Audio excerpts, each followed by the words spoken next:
दुआ जी, जिस तरीके से ईपीएस जो पेंशनर हैं उनके लाखों रुपए से ज्यादा 18 से 20 लाख रुपए जमा है ईपीएफओ के पास, और वो अब अपने क्षेत्र में जगह जगह जिला कार्यालय पे धरना प्रदर्शन कर रहे हैं ताकि उनकी मांगे पूरी हो जाए, उन्हें जो पेंशन मिलना मिले। देखिए जर्नलिस्ट महोदय, आपके चैनल के माध्यम से डॉक्टर दुआ को, आपके दर्शकों को हार्दिक अभिनंदन, नमस्कार।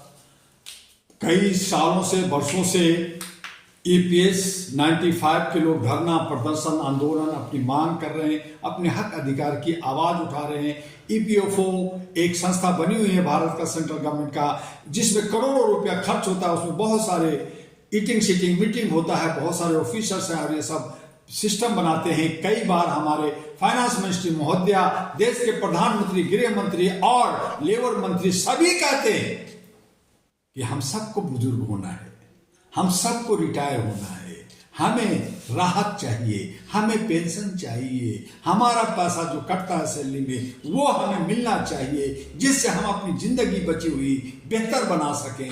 लेकिन जो सत्ता के मदमस्त होते हैं, जो कुर्सी पे बैठे होते हैं, वो भूल जाते हैं। उनको ऐसा लगता है कि मैं तो 1000 साल जीऊंगा, मैं मरूंगा नहीं, क्योंकि वो महंगे महंगे खाना और जो है विदेशी फल फ्रूट खाते हैं लाखों लाख का। हम चाय 10 रुपए के चाय में 4 लोग पीते हैं और वो 1 लाख के कप में लाखों का चाय एक बार पीते हैं, तो वही वो तो स्वस्थ रहे, इसलिए उनको पेंशन नहीं चाहिए। हमारे अशोक रावत जी या हमारे और जो पेंशनधारी लोग हैं वो धरना प्रदर्शन कर रहे हैं, डिस्ट्रिक्ट के हर कलेक्टर के पास, हर नुक्कड़ पे धरना कर रहे हैं, ठंड में, गर्मी में, बरसात में, कभी जंतर मंतर, कभी जो है बॉम्बे के आजाद मैदान पर, कभी नागपुर, कभी कानपुर, कभी भोपाल, न जाने कहां कहां आवाज उठा रहे हैं। सुन कौन रहा है? अगर ये स्वर्ण होते, अगर ये ब्राह्मण होते, अगर ये आचार्य होते तो देखते। सुप्रीम कोर्ट जैसे यूजीसी के लिए खारिज किया, जैसे स्वर्णों की बात सुनी जाती है, जैसे बलात्कारियों को फटाफट उनको जमानत मिल जाता है, उनको पैरोल मिल जाता है। देखिए ना राम रहीम को, देखिए ना आसाराम को, सब बाहर है। लेकिन जिनका हक और अधिकार सचमुच में मिलना चाहिए, उनको सुनने वाला कोई नहीं। तो इस तरह से जो हमारे हक और अधिकार का दमन और शोषण हो रहा है, हमारे बुजुर्गों के साथ अन्याय हो रहा है, ये उचित नहीं है।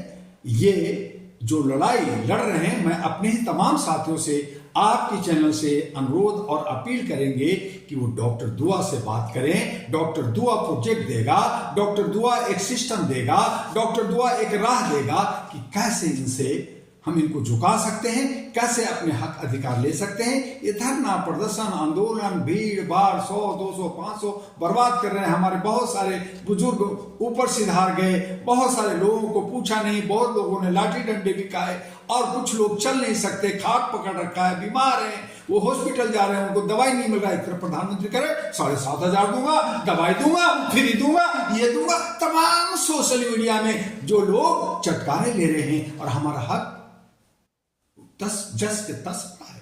तो ऐसी सूरत में मैं यही कहूंगा कि इन्हें बहुत ही सटीक तरीके से एक प्रोजेक्ट के तहत हमें इन्हें जवाब देना होगा और अपना हक अधिकार लेना होगा, बस इतना ही।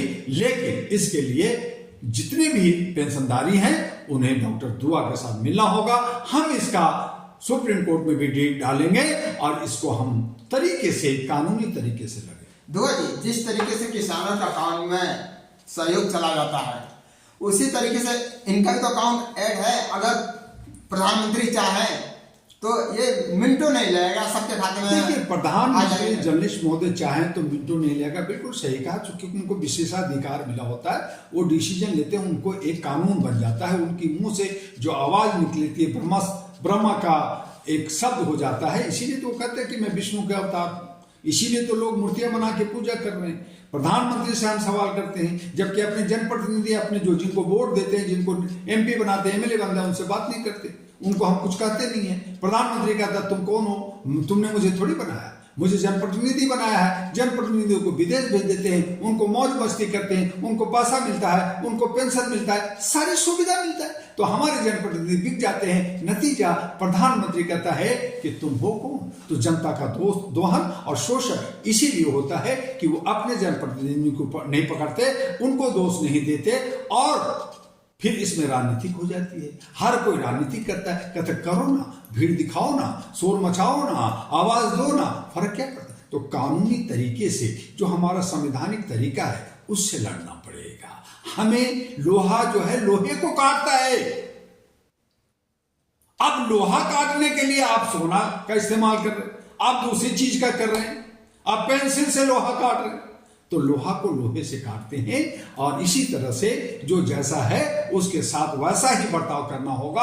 और उसके लिए एक प्रोजेक्ट होता है, एक सोच होता है, उस पे काम करना है, न कि ऐसे धरना प्रदर्शन से कुछ फायदा नहीं होने वाला। मैं तो तमाम मूल निवासियों को, अति पिछड़ों को, ओबीसी को, अल्पसंख्यकों को, तमाम को कहता बहुत हो गया, शोर मचा रहे हो, एक वार्ड काउंसिलर बना नहीं सकते, एक अपना एमएलए बना नहीं सकते, अपने समाज के लोगों को जागृत करके बीच में खुद ही लीडर नहीं बन सकते, और भी बहुत सारे काम करना नहीं कर सकते, बस शोर मचाते रहो। और फिर 500 में और पत्थर उठाने में, झंडा उठाने में, दरी बिछाने में, और पिछलग्गू बनने में, एक बोतल शराब की बोतल लेने में, एक मुर्गी लेने में, एक जो है फ्री का रेवड़ी लेने में, मुफ्तखोरी करने में आप मस्त हो। तो जब इस तरह की आपकी आचरण है तो आपका हक अधिकार कैसे मिलेगा? उसके लिए हमें संयम के साथ हमें जो है कुछ अपना योगदान देना होगा, कुछ बलिदान देना होगा, और अच्छे लोग, सच्चे लोगों को साथ लेकर के हमें एक जन आंदोलन, हमें एक जन क्रांति, और हम अपने हक मांगने की बात ना करें। डॉक्टर दुआ ने हमेशा कहा, ह्यूमन राइट्स कहती है मांगना नहीं, छीन लूंगा, लेने का हक रखता हूं, बदलने का हक रखता हूं, लड़ने का हक रखता हूं, मरने के लिए भी हम तैयार हैं। तो ये जो जज्बा जब तक नहीं होगा तब तक हमें कुछ नहीं मिलेगा। और उसी के लिए कहा कि आइए मानवता के राह पे AHRA, all India human rights association के साथ, अहरा ने आपको एक राजनीतिक प्लेटफॉर्म भी देगा, आपको सामाजिक प्लेटफॉर्म भी देगा, आपको मीडिया का भी प्लेटफॉर्म देगा, आपको आर्थिक प्लेटफॉर्म भी देगा। लेकिन जब मुंडे मुंडे मती भिन्ना तो कुछ ना हुन्ना, तो होता कुछ नहीं है। जौ में घून घुस जाता है, जौ खत्म, आप बनाते रहिए कि कैसे बनेगा सत्तू, कैसे बनेगा रोटी, और वो कर रहे हैं मजे। तो इस तरह से हम अपने प्रधानमंत्री या व्यवस्था जो है जो वो कर रहे हैं, चूंकि हम लोग वैसा करने दे रहे हैं, इसलिए उनको हम दोष नहीं देंगे। हम अपने लोगों को दोष देना चाहते हैं कि अपने लोग अगर बेहतर तरीके से आगे बढ़े तो ये हमें पेंशन भी मिलेगा, हमें राहत भी मिलेगा, और हम सुख शांति के साथ भारत का एक हिस्सा, एक विकास का हिस्सा भी बने।